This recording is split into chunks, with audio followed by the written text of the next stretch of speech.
wasn't right. Here it is. Try it again.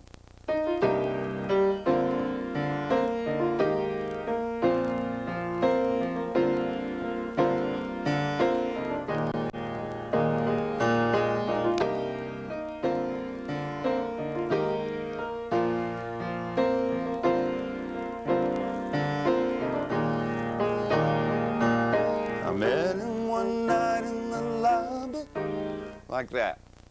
So I set up a pattern like that, and that's the underpinning for everything that I do. That the chord structure will lead me to an interesting melody, and then I'll sometimes work on the lyrics in conjunction with that. Sometimes I sit down here and write a whole idea for a lyric down on a pad to get the form of a song down, and knowing that it'll probably change into something else. If you were to say something to the youth of today and the millions of people at home who have a piano or a guitar or a ukulele or an oboe or whatever, they have this dream of doing something with their creation that could help them, inspire them to do it. In a world of negative energy, in a world where most of the media is telling us how bad everything is. Mm-hmm. And it's tough out there to live. It's tough out there to breathe, to eat. And here we are as a writer, and every day your songs will be on the radio somewhere. And these people are trying to get one little tiny cut. Mm-hmm. Some label, could be an indie, could be a major. They're trying to get into a band, they're trying to do something. What would you say to them? Well, I would say, I'm afraid I'd have to say more than one thing, but the first thing I would say is, if you're going to play an instrument, know how to play it. You know how to play it. Linda Ronstadt says the most important thing in a musical career is to know how to play a musical instrument, and I think that, as obvious as that may seem, there's a lot of people out there who think they want to do this who don't know how to play anything.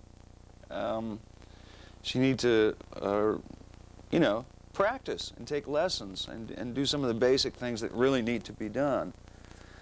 And secondarily, if you're a singer, you need to sing. You need to practice. You need to sing all the time. Probably, if you're looking for quality in a career and really looking to get a cut on a record, you need to familiarize yourself with the traditional parameters of what constitutes a good song. How do you write a good song? As opposed to just flying off without any background whatsoever, without any idea of who Stephen Sondheim is. You talk to some of these kids, they don't know who Cole Porter is. They have no idea who that was. Cole who? Oh, you mean Nat King Cole? No, I mean Cole Porter.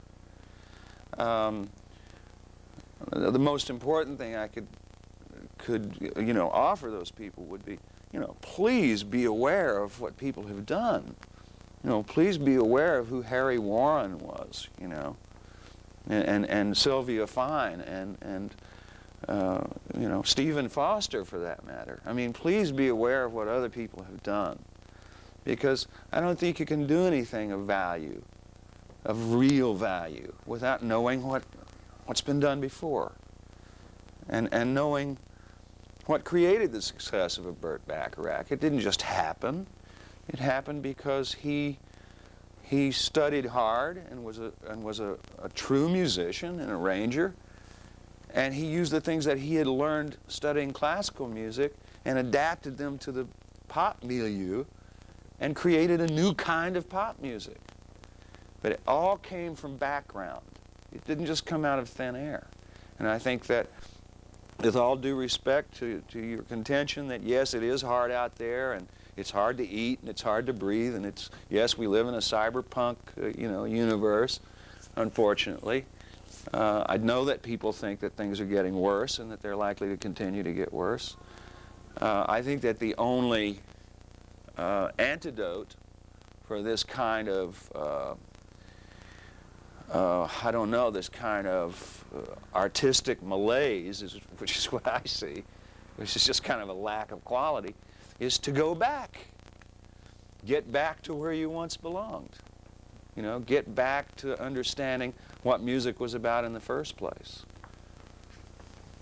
You can go back to a record by one of our contemporaries, Carole King. Can we cut, by the way? Because I'm having trouble sitting on this bench now. You want to sit And here? I need to go to the bathroom. 4, 3, 2, 1. With technology changing every moment, keyboards changing and updating one another, do you find it when you write or perform at a different type of keyboard, you write differently or play differently or arrange differently? I think that I noticed when I was a kid, because I played at home on my mother's upright kind of Knabe or whatever it was, kind of old piano, that when I would go from that piano, say, down to the church where my father was a minister, and play on the piano down there, which was much better, or play on the organ down there, which is a completely different sound, that all of these interesting, inspirational things would happen.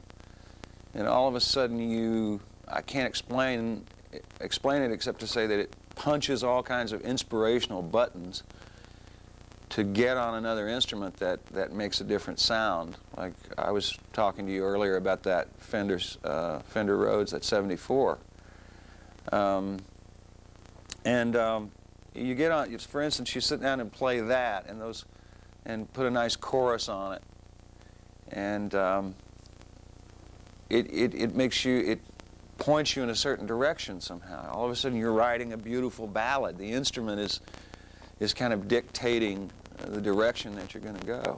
So I think when you're talking about something like a Kurzweil, like my Kurzweil 250 over there, or the new Kurzweil 2000, when you have so many possibilities, and you can just lay your fingers down on the keys and pretty much hear a whole orchestra playing, or hear a harpsichord, or hear nice brass, or set up a rhythmic thing, a rhythmic pattern that repeats, and just ride over that.